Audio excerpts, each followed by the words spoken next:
Hello students, आज से हम लोग कुछ शॉर्ट नोट्स को देख लेते हैं। आपको पता ही है कि ये बुक है एडुटेरिया का, जो मेंस राइटिंग के लिए आता है, और ये बुक हमको काफ़ी पसंद आता है, इसलिए हम इस पर आपको कुछ कुछ मटेरियल बता देते हैं। आज जो टॉपिक लिए हैं वो भारत शासन अधिनियम 1909 है। ठीक है, इंपॉर्टेंट टॉपिक रहता है ये।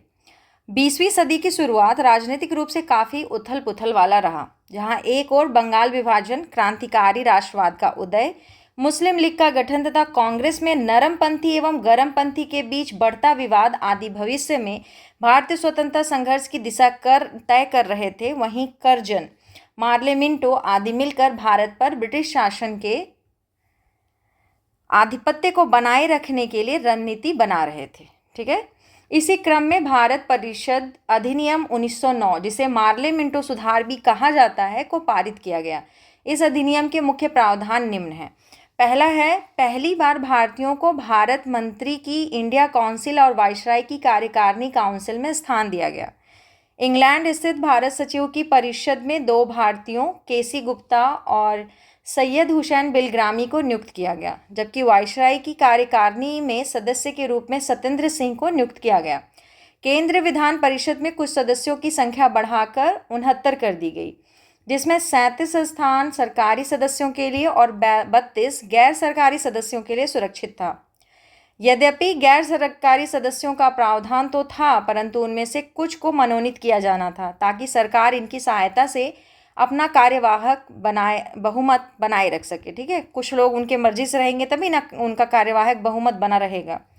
इस अधिनियम द्वारा भिन्न भिन्न हितों, वर्गों और समुदायों को पृथक प्रतिनिधित्व के लिए उपबंधित किया गया।